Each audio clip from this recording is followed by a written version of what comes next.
Siri, play 240p Club. Siri, play 240... Fuck!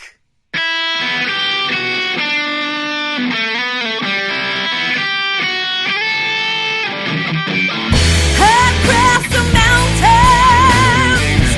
and burn the sea, far out the blue sands, you found me. I'm gonna win no more, win no more. Hello, everyone. Welcome again to the 240p Club. I'm Metallic Joe, and I'm with our fellow podcasters tonight. Nikki didn't make it tonight. Unfortunately, she's feeling a little under the weather. Joining me instead is... There can only be 3 of us in the room at the same time. Yeah, or else some kind of paradox happens, or you get Phil. Phil appears. Phil appeared last week. Phil was interesting. So anyway, we don't have Phil here tonight. Hi, Phil. How you doing? I know you're listening. Instead, we have Ray, who you just heard. Ray. Yeah, that was me. Yeah, it was. You know, gotta address our audience. And sitting next to me and returning to our podcast after having an awesome podcast, 38, I think that was. I think so, yeah. Yeah, Mr. Zakk. Hey, thanks for having me back, man. Absolutely. Glad to have you back here, man. All right, so we had a meeting earlier this week, also in the 240p Club, and we're deciding ways to get more money, to generate more revenue for our podcast. So we decided to go the Patreon route and offer something. So when you have to offer something with Patreon, you have to get some exclusive content to anyone that donates a certain amount.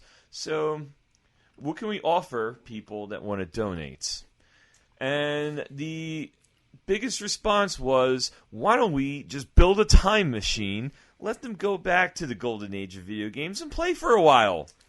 To be fair, sobriety was not involved in this decision. No, it was not. So anyway, we discussed building a time machine, and we did. We got some parts from the junkyard. We didn't have access to a DeLorean, so unfortunately it was from a shopping cart. It's surprising how easy it is to get tachyons on the dark web. And like quantum flux capacitors and everything. All the parts, we got them pretty easily. So we were testing this out, and something went wrong. And sorry we screwed up your space-time continuum, and now some of the games you played as a kid actually have DLC attached to them and microtransactions. So we're sorry. We're trying to work on fixing the space-time continuum. In the meantime, we do have a list of some of the stuff that popped up that, us playing around, wibbly-wobbly, timey-wimey.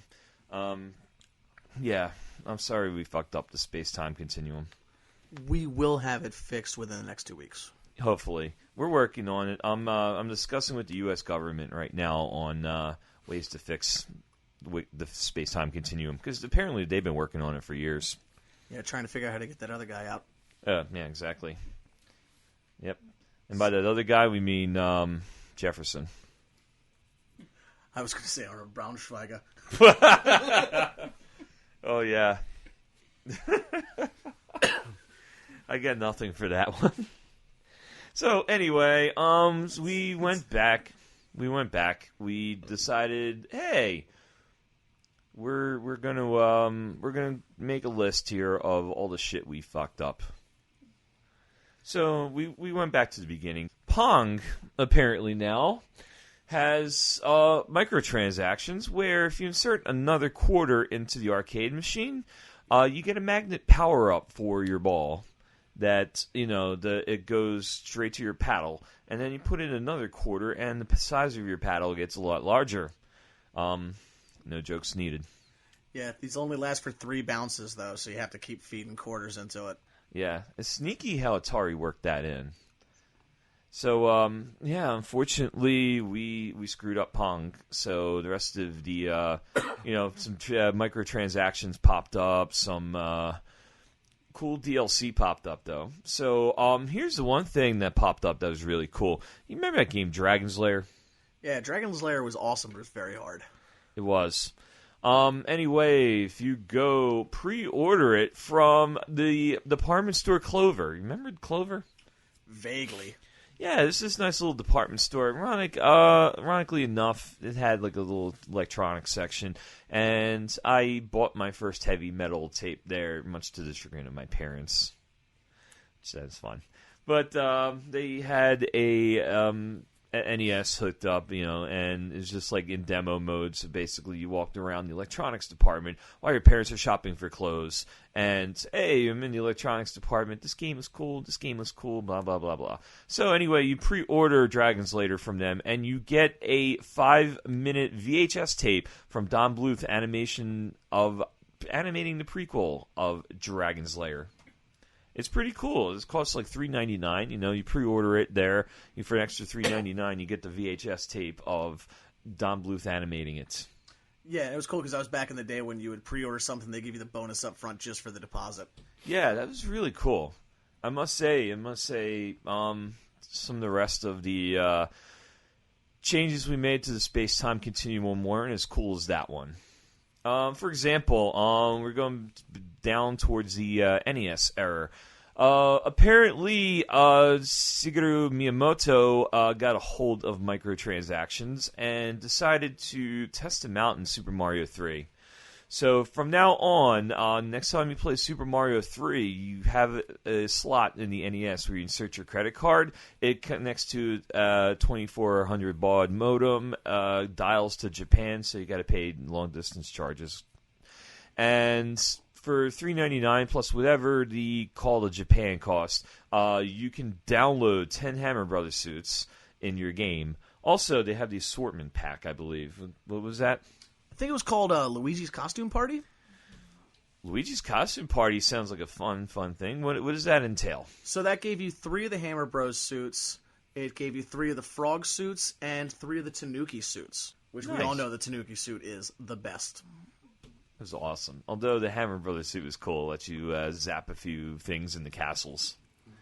Going back a couple years to Legend of Zelda, if you insert your credit card into that game, it will pinpoint you directly to where the next dungeon is, the next labyrinth, which, a lot of those were really hard to find if you were just playing it solo without any hint guides or other people to ask. For some extra money, it actually downloads the whole map onto your game file.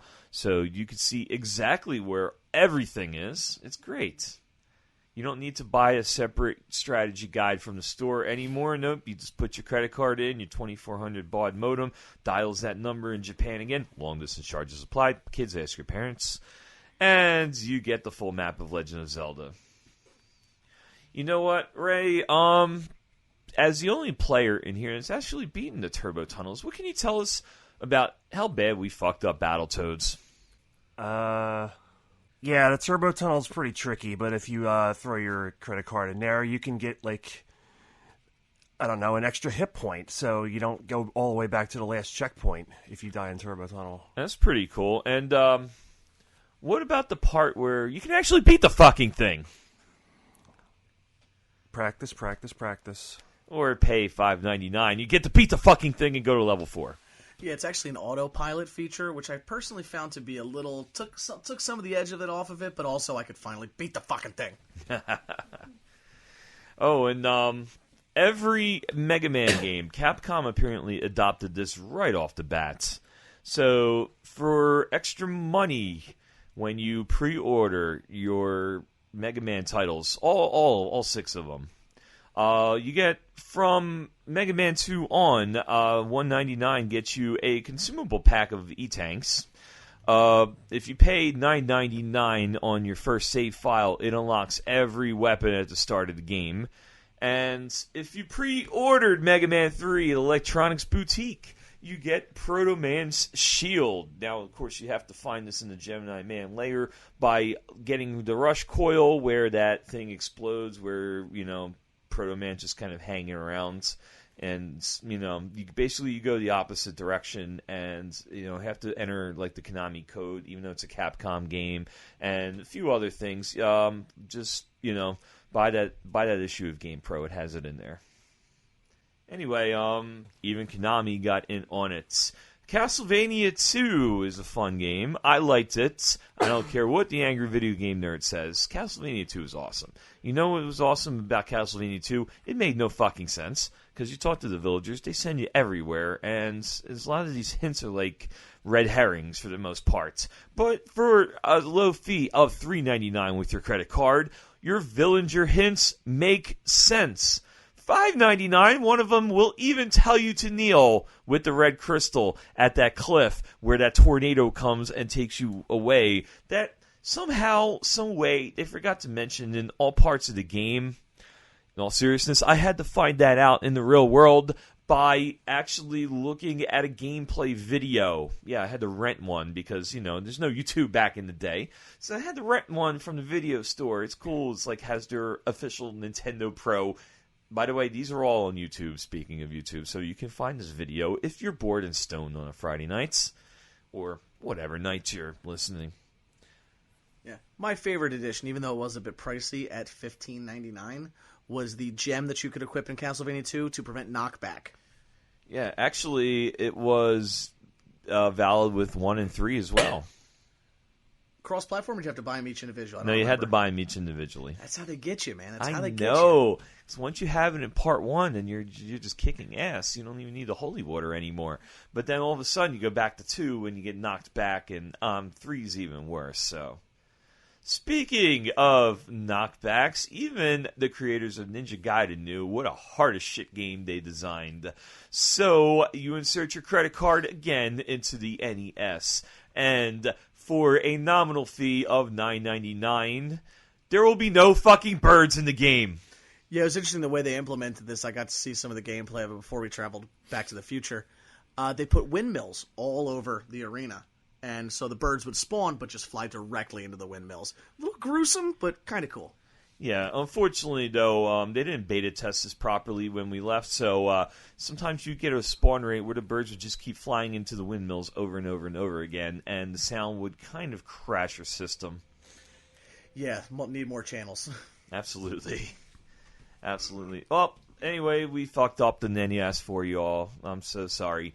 But, Nintendo didn't just stop there. They had an SNES, and for the low price of 99 cents, every time you play Mortal Kombat, you can get a fatality. Like, you don't even have to hit the button combination. Say you don't know the fatalities, but you just beat your little brother for the first time in a while. You can just hit the button X now, and for 99 cents a fatality, you will hack your brother's head off.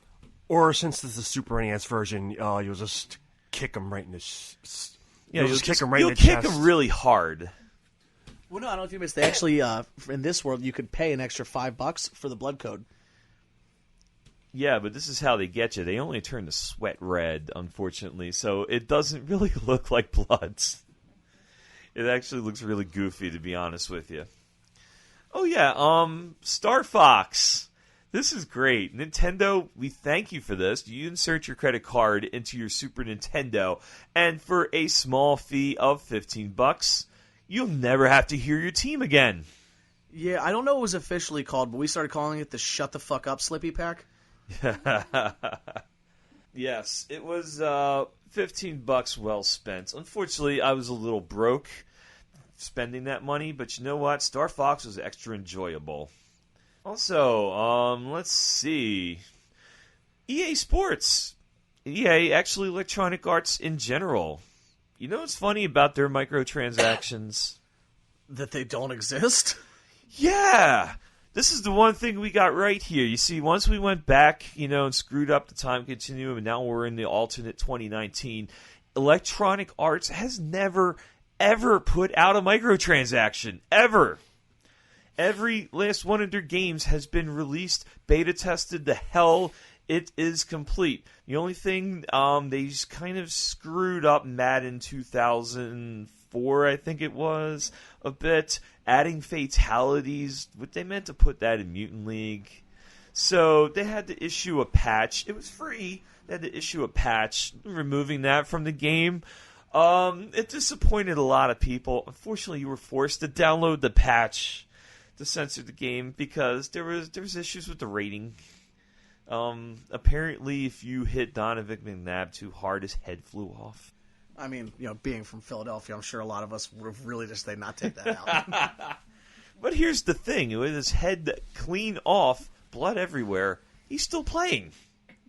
Actually, throws the ball a little better.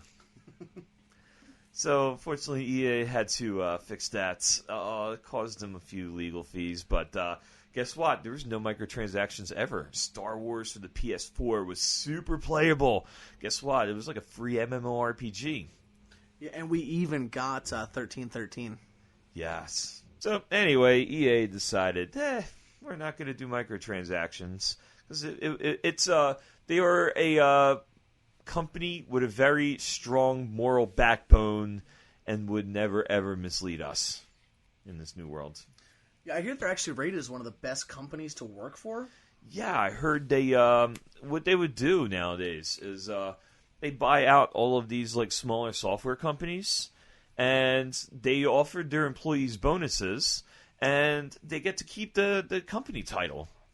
Yeah, and they don't interfere a lot. They let them do what they do. If you make horror games, EA buys you, you're just making a bigger budget horror game. Yeah, they love it. And EA has put out some stinkers over the years.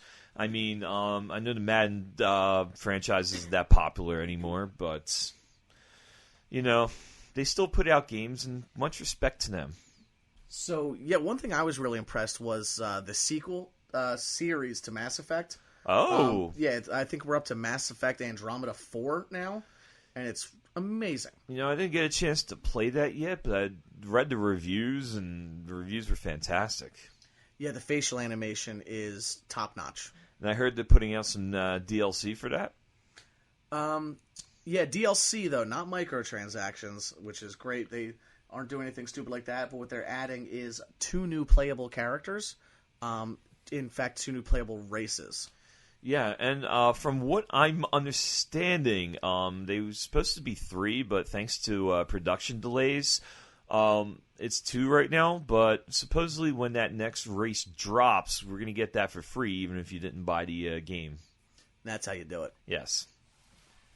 So anyway, kudos to EA, and a big, big no-no to Nintendo for microtransacting us to death, man.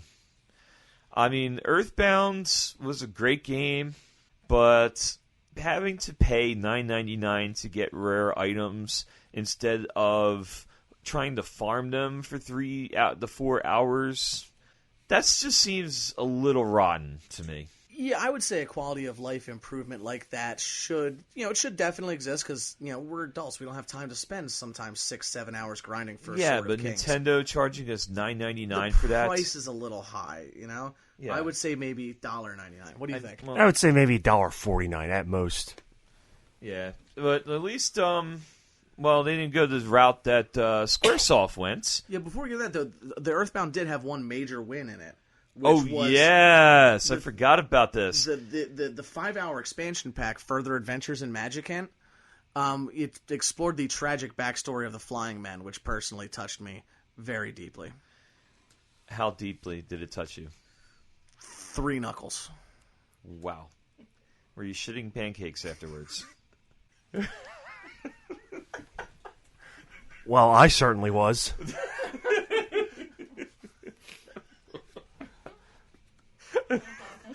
We have our first corpsing moment on the 240p Club recording. Okay. Zakk doesn't really know what to make of that comment. I've come to expect these things from you. I still just don't know how to counter. You don't have to counter. Speaking of counters, Super Mario World. I love this. This had a Yoshi counter on it. That if you pre-ordered the game at Kitty City, this is awesome. Remember Kitty City? Kitty City was an awesome electronics store.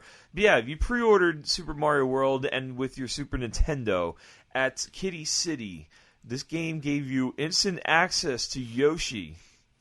You just go to Yoshi's house in the very start of the game. Gives you instant access to Yoshi. Has like a Yoshi counter on it. It gives you 50 credits on the Yoshi counter. For an extra $15, it adds 99 credits to that Yoshi counter. So if you need a Yoshi for any part of that game, you get 50 free ones, and then you go to Yoshi's house. For $15, you get 99 additional Yoshi credits. You get a Yoshi anytime you need a Yoshi, which you're going to need because instantly, since you pre-ordered it, it's the Super Mario World Instant Star Road series.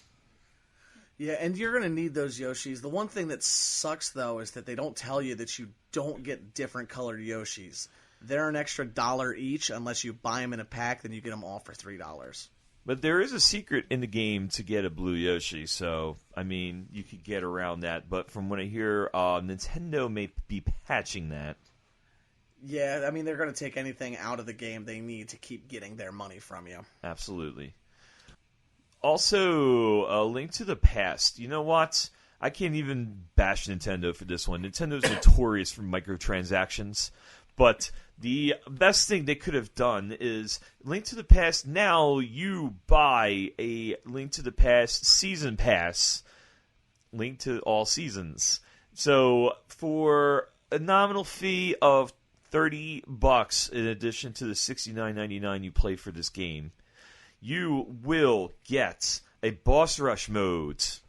Yeah, you also get packed in with it directly on the SNES, Link's Awakening, Oracle of Ages, and Seasons, all packaged in together. Yes, and also a secret second quest added to Link to the Past. This is the Game of the Year edition. Yeah. Now, we can't forget, though, I'm going to take every moment I can to criticize Legend of Zelda. They did leave in some of that microtransaction bullshit by making you have to pay for fairies for resurrections. Yeah, that's crazy. But medicine, they give you like 2 for free. I mean, there's 2 medicines for free in the game. After that, though, you got to pay $1.99 to refill your bottle. Yeah, they took rupees out of the game completely. It's now actual money that has to go into it. Yeah, well, I think they use some sort of like gold coins or something, where you have to pay Nintendo for these gold coins. They work with Super Mario World too. You can buy extra lives with Super Mario World, but these gold coins are, I think it's like for 2,000, it's $99.99. They work with Super Mario World. They work with Super Mario World 2. They work with Link to the Past. They actually make F-Zero playable. I don't know. I think as far as that Zelda thing's concerned, I think I'm going to season pass on that one. Oh, I see what you did there, you witty fellow, you. Now, Genesis still does what Nintendo don't in this weird wibbly-wobbly timey-wimey. And Genesis has decided that they will be the kings of DLC. Yeah, they're charging extra for this thing called Blast Processing. It's an added bump that you can purchase for every Genesis game. But keep in mind, it still requires its additional AC adapter. So that's another thing you have to buy, another thing you have to try to plug in to your system. Besides the Genesis, the 32X, the 64XX, the Sega CD, the Sega DVD, the Sega Saturn, Neptune, Pluto, and Sonic 2 upgrade system. Gunstar Heroes now requires all of those plugged in at the same time. Yes, please do not short-circuit your house. Oh, and you cannot forget the adults-only mod, the Sega 69X. Oh, yeah, I forgot about that. It's because my parents never let me buy one. And the bubbler adapter, the 420Z. That one, that's a cool controller. I wasn't allowed to buy that either. You know what, though? I did save up. It's hidden under my bed. My parents don't know I have it. I keep mine above the drop ceiling in the basement. That was a fun add-on. But you know what, though? Their games are awesome. Speaking of Sonic 2, Sonic 2, if you pay just a small fee of $5.99, yeah, no season pass from Sega, even though you have to require all 7 pieces of hardware plugged in to play this. No extra money, no season passes from Sega. Thank you. For $5.99, you unlock all 5 levels of the Labyrinth Zone of Sonic 2. You look on every issue of this game, like the previews from this game from all these magazines. They hyped it up. They had the Labyrinth Zone. They even had the music for it. You know what? Every fan theory as a kid, we tried to look for this Labyrinth Zone. It turns out all we had to do is tweak the space-time continuum, and Sega put it out as a DLC. What about Street Fighter 2? Remember how they added Akuma as DLC for that game? I do. Actually, it's funny.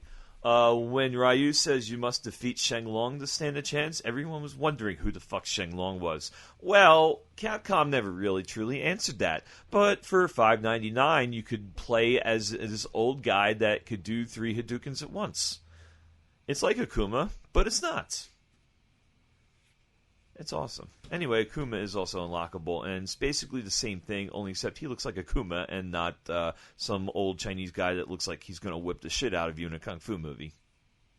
So, what else did Sega put out that we like? Oh, yeah, Streets of Rage.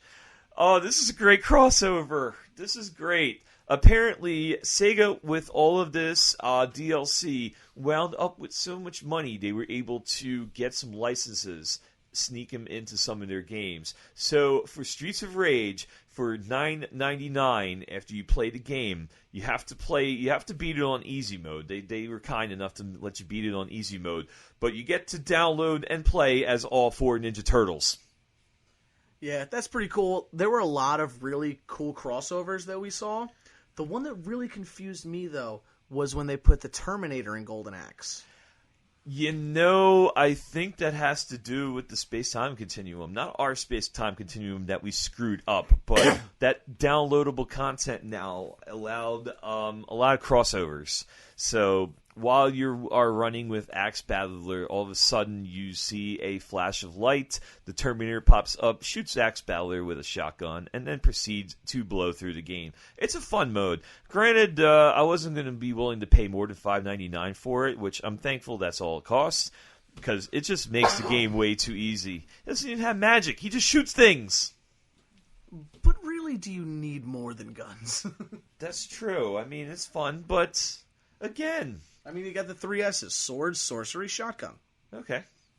See, I like this game. I like how that game went. I think my favorite crossover was when they put Echo the Dolphin in Road Rash. That was great, man. That is actually an unlockable bike. You have to enter a secret code on the screen, but all of a sudden, instead of a motorcycle, instead of the Diablo 1000, you're now riding the Echo 1000. It's a dolphin. He makes random chirpy noises. He shoots water at your enemies. Sega really ran with Echo as a mascot. They put him in the Gundam game. Oh. He was Meko the dolphin. Yeah. Oh, that was an interesting crossover. What other crossovers did they have? Oh, yeah. Do you remember when they bought Nintendo? Yeah, that was an interesting time to deal with. Yeah, like right around the end of Sega Genesis, we thought for sure, Super Nintendo was going to win the 16-bit wars. But no, it turns out Squaresoft put out Chrono Trigger on the Genesis, and all of a sudden they had enough money to buy the Super Nintendo and buy Nintendo as a company. Yeah, but the Sega 64, which was the next system that came out, truly revolutionized the gaming landscape. I know. Using cartridges, how brave in a day when CDs were cheap to produce, yet they produced load times. You had these cartridges, and Sonic 64 in particular was amazing. Yeah, but the only problem was, it was really tough to bring over to a friend's house because the game spread over 16 cartridges. Yeah, I know, it's so tough. But you know what?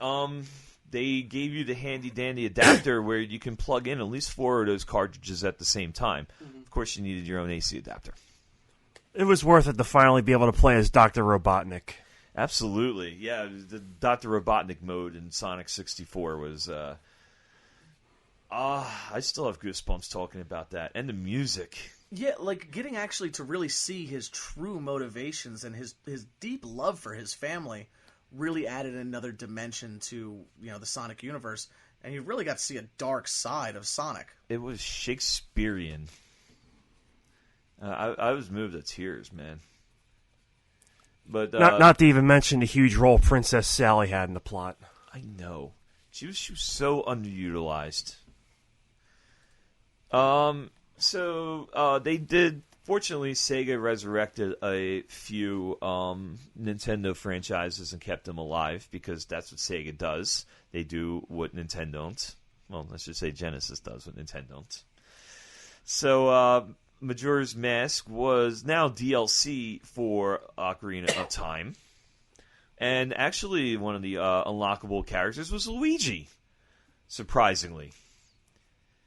They gave Luigi, like, he was the DLC for Majora's Mask. Like, you have to do, like, this quest, and, once you buy the DLC, you do this quest, and all of a sudden, out from a pipe, how appropriate. Like, you unlock a green pipe in this game, all of a sudden, Luigi pops out. You have the option to switch characters. Luigi comes equipped with a mallet, like, from Donkey Kong, and he could jump really high. Yeah, it worked the same as the Megaton Hammer, so it was a pretty easy swap for them to do. Basically, not quite a palette swap. They took Ingo's basic body shape, gave him the Megaton Hammer, so it wasn't hard for them to do. And you know what? They gave him a horse, and the horse had armor. Yeah, I gotta say the horse armor, though, that's when I started to think the whole DLC might be starting to get a little out of hand. You know what, though? All credit. They came out with a playability pack for the system, for the new Sega 64. Basically, you plug it in. It was a cost of maybe, I think, $39.99. Buy it at the hardware store. You plug it in, like the disk drive, and for $39.99, it's additional processing power, and it made the games look pretty, man. Let me tell you. Yeah, locked gameplay at 120 frames per second. I don't even think most of our TVs could handle that. And guess what? It made Superman 64 playable. Not good, just playable. Superman 64 is still a steaming pile of shit, but you know what? It was playable. I had a little bit of fun with it. Granted, I still wanted to chuck it out a window, but, it was playable. There was less rings to fly through. That car part was much easier, man. Like, it looked pretty. So we were willing to put up with a few flaws. So anyway, thanks to Nintendo fucking over Sony, Sony introduced its own system in 1997 called the PlayStation. It didn't outlast the Sega 64, though. Now it's the Sega PlayStation, thanks to some deals. So Sega is currently going head-to-head with Microsoft. But the PlayStation, while its short life, released a game called Final Fantasy VII. Honestly, it was a short, graphically piece of shit. But you know what? The story did make you fall in love with it, and there was a character named Aerith who tragically died. I'm sorry, I'm spoiling the game for you. But just the advertising campaign spoiled it for you. Because even before it was released, they were already touting the pre-order bonus of the side mission where you get to see what happens after she dies. Yeah, no, this is... I was kind of surprised with this because I know they advertised it on TV a lot, but I used to subscribe to a lot of gaming magazines, and they were cool with keeping spoilers down. So it was just some question marks and go, so what of Aerith? You'll find out in this adventure, So I had to, on Christmas, get my parents' credit card. They still don't know I put this on their credit card. $39.99 fee to get the DLC. So I have the DLC for Final Fantasy VII, and it's Aerith's Journey through the Underworld expansion set. It was awesome. It was all graphically awesome. It had a chocobo raising parts. It was cool. Yeah, the spoilers. The sex scene was really weird, though. I don't think they figured out pixel art yet. So. Yeah, but also just the context. I mean, why her and Red 13? Like, doesn't make any sense. I mean, to be fair, it's more of like an existential journey, so maybe this is just a journey through her mind. Because there were some fan theories about this afterwards. I mean, there are literally textbooks written on these fan theories. It is actually a class at many accredited universities. I know. It's crazy. It's crazy how video games came into our culture. Right now, people are lining up to play some games for esports. Oh yeah, and games, when esports first popped up on the scene, 4 or 5 years ago. I mean, Yeah. really mainstream. But I mean, now you've got, the World Tetris Finals are next week. Yeah. 100 competitors going head to head. I mean, it's sheer insanity. And that game, Arctic Quest, man. Oh, man. Oh, and the meta on NES Golf Yeah. still going strong. Yeah, that's going for 30 years? Yeah. People still gather. And the Crazy Bus Tournament. You play that yet? No. They I was at Desert Bus 17 though. Desert Bus 17 was fun, but it has nothing on Crazy Bus. I haven't been there. Yeah, no, the Crazy Bus Tournament. Fortunately, it does lead to some fights. We discussed this in the earlier podcast, about the Desert Bus fight and the great Desert Bus Massacre of 2015. Rest in peace. Yeah. Sorry, I didn't mean to bring up bad memories. I mean, it happened. We can't forget that it happened. But Still sounds better than that one E3 disaster with the ball pit. who brought the anaconda? That's the real question. And who made this anaconda poisonous? Like, venomous, I'm sorry. Anacondas normally are not venomous. Yeah. How did they get 13 venomous anacondas into the ball pit at E3? But from what I'm told, those anacondas don't want none unless you have buns on. Perfect ending.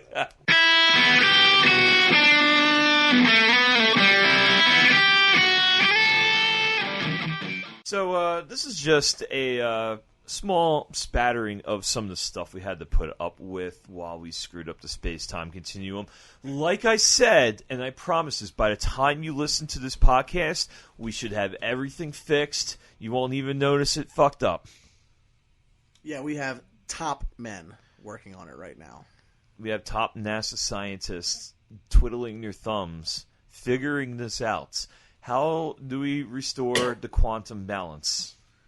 Yeah, I mean, I think we've got, 10 server farms processing in Hangar 18 right now? Absolutely, and our little alien allies are helping us. They all belong in a museum. So we're working on it, and we're fine. Everything's fine. How are you?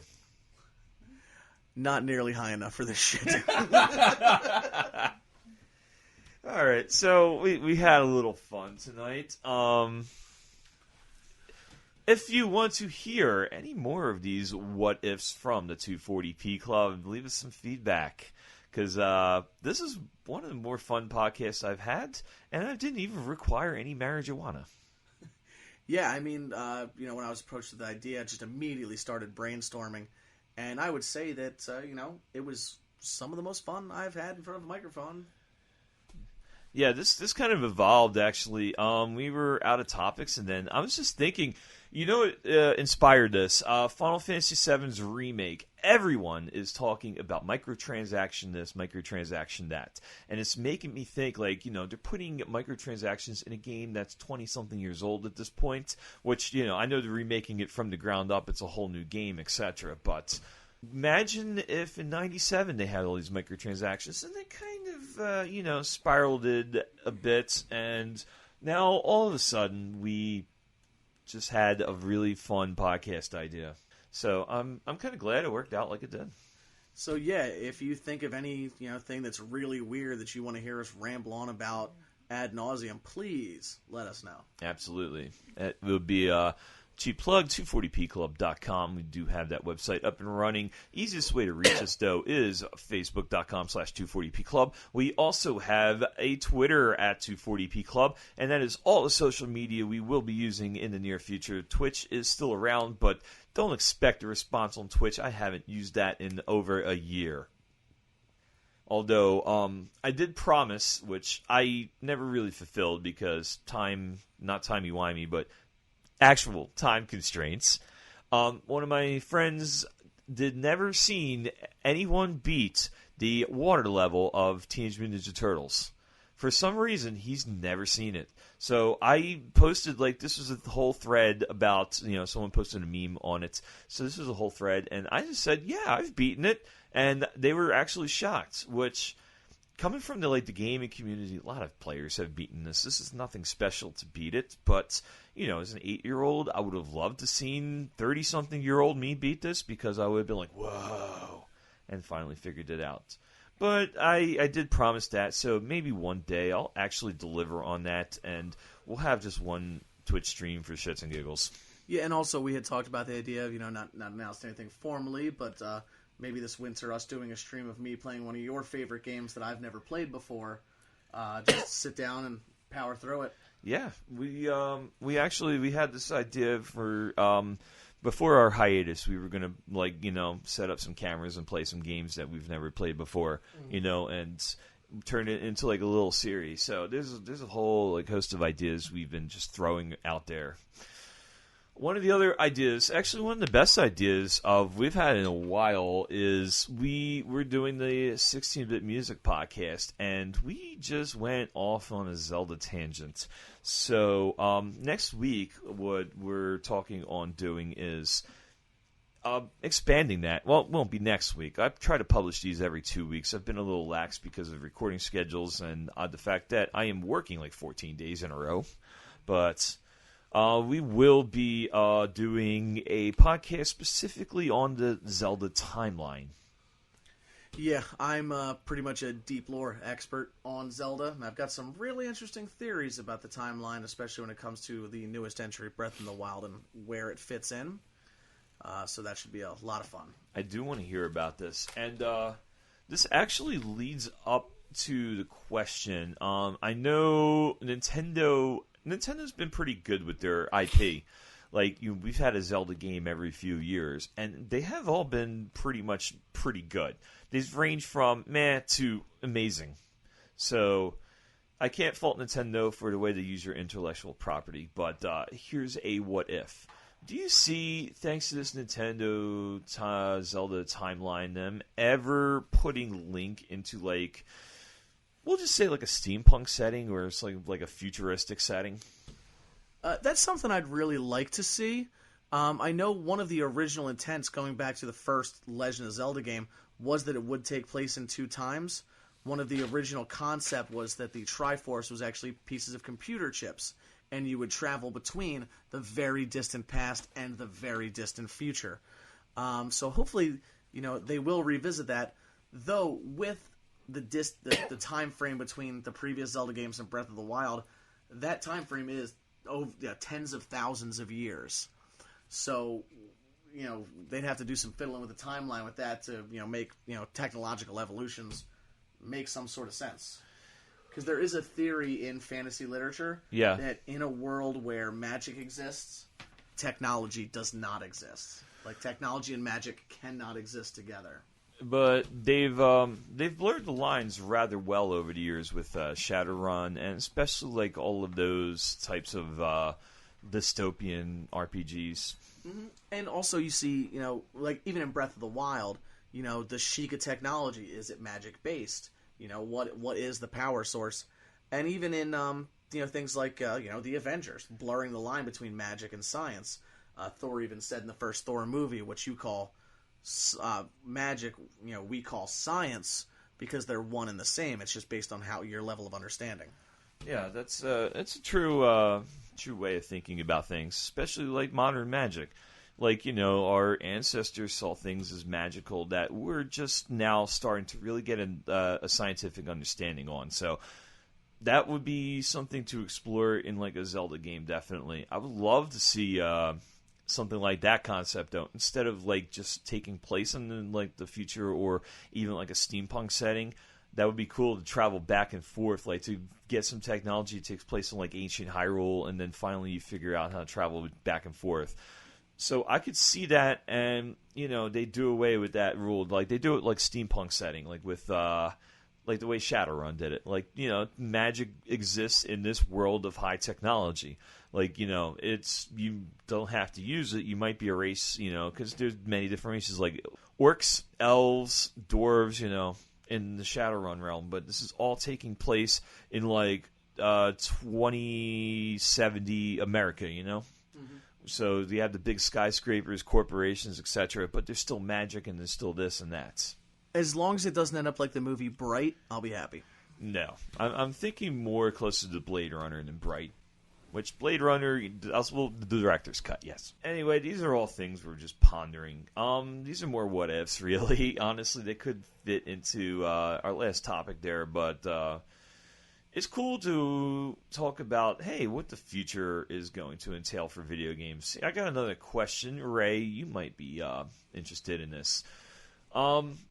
In 10 years' time, when the PS3 is considered a retro system, or even, the Xbox 360 or the Nintendo Wii, what games do you see as, like, how us retro gamers these days view, like, Super Mario 3 or will view Sonic the Hedgehog? What games in, like, 10, 15 years' time will little kids now, like, when they grow up, they're in their 20s, in, like, let's say the year 2030, what games are they going to look back on and, like, we look back on Sonic and Mario? How old is Overwatch? Is that, like... Overwatch is only a few years. I don't know, maybe Little Big Planet, of course Dark Souls. Oh, now I have to do push-ups. I'll do them push-ups. I'll do them later. Okay. Yeah, I'd like to see Dark Cloud on that list of revered titles. That game, it was on PS2, so we're talking even a little bit older, but it was so good and so underrated. Without question, Skyrim's going to wind up on that list because that was ridiculous. True. Yeah. Absolutely. And, well, if Nintendo reissues it and keeps it fresh in many people's minds, Wii Sports. You can put that easily on the Switch, with the Switch controllers.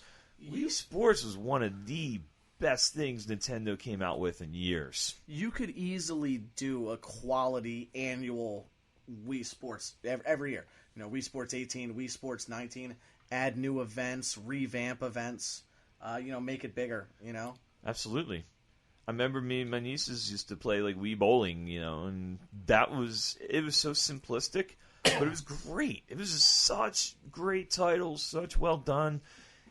It, the Wii was like a revolution, man. But, people are going to look back on that in 10 years, like, 10 years from now. How about that one Japanese game where you're working in an office and you have the cat as your boss? I forget what it's called, but it does exist. Only like a couple copies were made. I don't know. To me, this sounds too much like real life. It's like, I don't know. Maybe if you're a kid and you play this game, it's fun because, you're at an office, etc. You get to play as a grown-up. But me, as an adult who works maybe sometimes 10 hours a day, comes home, I don't want to think about anything that involves work, office politics, nothing. I zone this out, so I can't really see this as, except for if you're a kid, and that magical age, this being any sort of fun. So you're saying you would be against Shenmue being remade or anything? I mean, I don't care, it could be remade. It's just, I don't know, if I'm working at an office, and I don't want to come home and do an e-office, I think a game that really needs an HD remake, ground-up remake, you won't be able to remaster it, was an NES classic called Takeshi's Challenge, made by Takeshi Kitano. I actually own that game. Yeah, phenomenal game. One of the best. I've never played it, so I'm hearing you two gush about it. We're being sarcastic. Okay. But an HD remake would be pretty fucking cool. Okay. So you had me going there a bit. I'll allow it. So, anyway, we'll be, one of these days, like, I know this is an old podcast. We were talking about games that needed a remake. We'll revisit that again sometime in a future podcast. My last question tonight, because, this is a Just for Fun podcast. All of them are just for fun, but some are more informative. Some are just, hey, I hope you guys are laughing along, too. There was a company called Carhartt. They make clothing, more work clothes and stuff. They had a funny ass commercial during a sporting event recently. It was basically it was showing blue collar workers fucking up on their first day. Let's put it that way. Like someone's carrying like a pallet of like beer and winds up like dropping the pallet and this and that. And the moral of the commercial was it's someone's first day. So it led me to think, what is your worst first day fuck up in video gaming? Closest thing I can think of is Contra for the NES. I struggled with level 2 for a while because I didn't realize you could duck to dodge the enemy's bullets. The Contra is definitely an interesting choice. Even with the 30 lives code, that is a tough section to beat without ducking.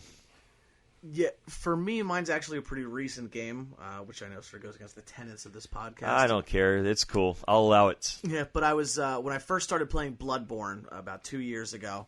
Now you have to do 20 push-ups because that's really the Dark Souls. I'll give you 3. So I did not realize that there was both a light and a heavy attack. So the very first enemy I came across, I could not strike a single hit because I kept hitting the heavy attack button, and I would just get tanked in the wind-up. And I actually quit playing the game for about 4 weeks. And then I watched a video on it, and I saw somebody doing quick attacks, and I realized that I was a fucking moron. It happens, man. I've had games where I didn't want to consult the walkthrough, but I had to. After a while, it's like, okay, I've been doing this for 2 hours. I need to go to bed and not be rabidly addicted to some of these games. What do? Go on YouTube, look at someone play through it. I kind of did that with Curse of the Moon. I couldn't figure out where to go after a while, and then finally they led me on the right path. Curse of the Moon was a great Metroidvania. Are you talking about the Bloodstained? Yeah, Bloodstained. Yeah, I got to the final boss. I cannot beat that final boss. I'll show you after the podcast. Basically, you got to level up just enough, and you got to have. There's certain pieces of equipment that make it a lot easier, but it's you take a lot of abuse. But I've done it on the first try. I have a feeling you would have a field day with La Mulana. Have you ever heard of that game? No, I probably would love it. It's a Metroidvania game with really hard riddles to solve in order to advance and get certain items. And somehow they still made a randomizer out of that game. Oh, that's awesome. Yeah, playing Ritual of the Night with a randomizer would be pretty damn cool. I'm sure it's coming eventually. Igarashi doesn't seem like the type that would terribly object to his games being hacked if the proper people are paid, obviously. Mm-hmm. Yeah. Well, I mean, they've still got, 13 pieces of DLC, free DLC promised? Yeah. Hopefully we'll get to play as Zangetsu soon, because that's one that I'd really like to play. That's coming. That's absolutely coming.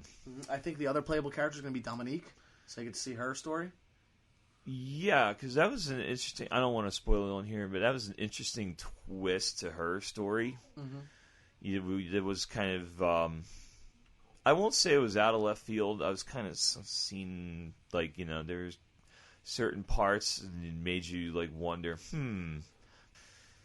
It's interesting. I hope, with any DLC they put out for that, it's stays true to the aesthetic of the game. Yeah, it might be fun to at one point have a, maybe a year from now after everyone who's going to play it has had a chance to replay it, have a spoilery conversation on some of the mechanics of that game and everything, because...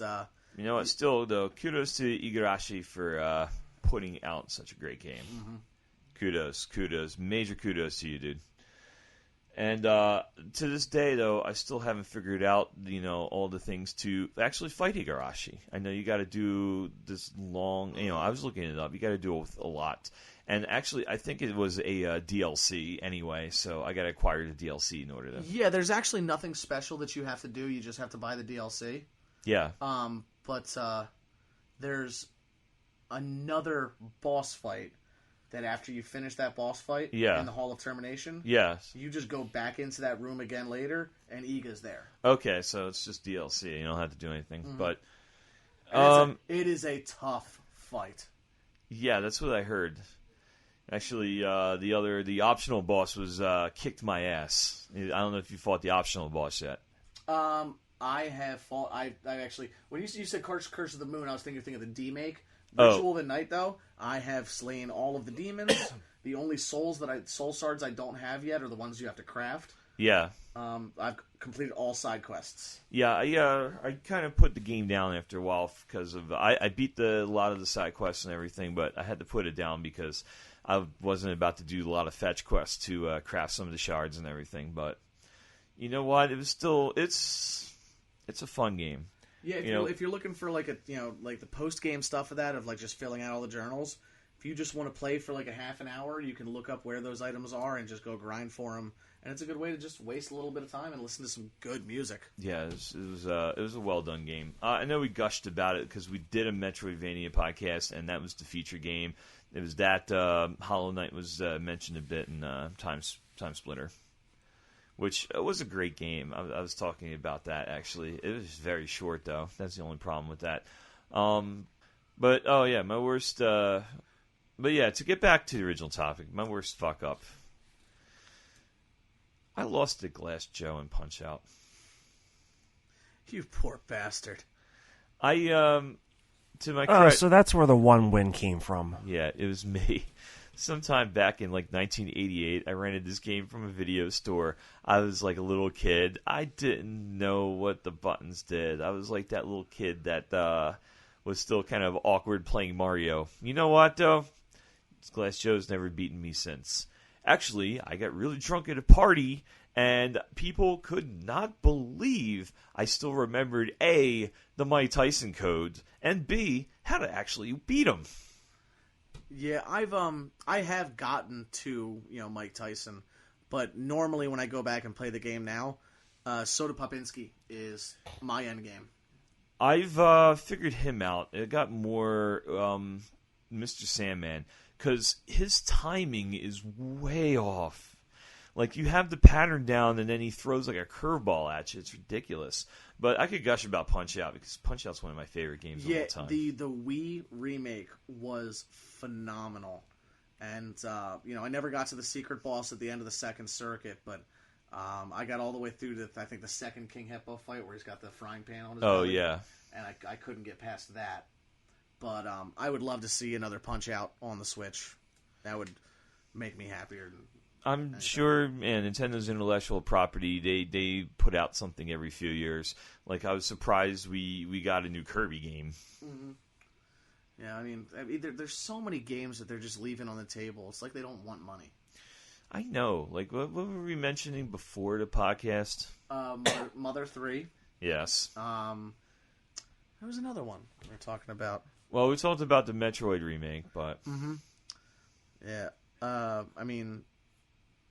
HD upscaling, like a graphical remake of the original Zelda. BS Zelda. Yeah, you know what? That was the one we were mentioning. We were talking about that when we were developing the DLC podcast.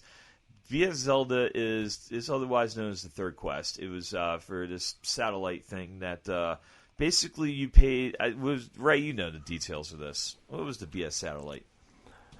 It was like a Super NES card that you hooked up to the... Or Super Famicom, I'm sorry. You hooked up to a Super Famicom, and you could download games via modem or satellite or something for a limited time. And yeah, through that, they had like their own voice acting tracks and stuff that were unique to this satellite, which you can't really get anymore, even if you emulate the games. But they had a lot of like remakes of their older games, like Legend of Zelda, like BS Zelda, as we just mentioned. Yeah, it wasn't actually a remake. That was actually a whole new quest. And then of course, Radical Dreamers, which was a sort of a sequel to Chrono Trigger, and that eventually morphed into Chrono Cross years later. I could tell you with the one thing that I emulated it, BS Zelda, because there would be no point in me buying a BS satellite and trying to hook it up in America. It just wouldn't work at this day and age. But well, yeah, because those games were broadcast live. Like the voice tracks that you had mentioned, those were being read live at that time. But the one dungeon in BS Zelda, actually the only way to get in is you had to be there at a certain time and it would unlock. which is actually a cool concept. Like, you have to play this game at this time for this to unlock.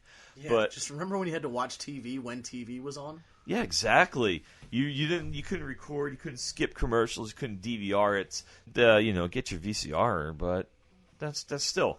You actually, when the thing was on, you had to watch it, or you missed it until the summer reruns. And the same thing to BS Zelda. You had to be at that location at that time and have the palace unlock, or else you were not getting far in this game. Yeah, it sounds like the BS stand for bullshit. Yeah.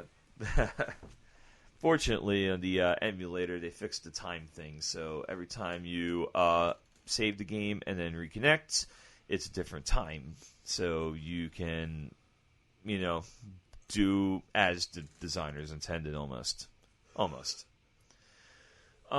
We will talk about some more game remakes we want to see. We'll consider that part 2 because we did a part 1 years ago, back in 2016, I think, as one of our early topics. I have to go back and explore, but sounds like a good thing. So, Zakk, I'm kind of glad you came and joined us for this one. I'm glad you had me over. And Ray, as usual, I'm so glad you joined us as well. Always happy to be here. And you crazy fucking listeners, I'm glad you joined us as well and enjoyed. We added a lot more profanity to this podcast, which is worth it. Worth it. Anyway, from all of us at the 240p Club, I'm Metallic Joe. I'm Ray. And I'm Zakk. Cheers. See you next week. Copyright 2019 to 240p Club. All rights reserved. The 240p Club does not own any trademarks mentioned in the podcast. We're simply fans. Check us out at www.240pclub.com. Also, Facebook at 240p Club Podcast, and we are on Twitter at 240p Club.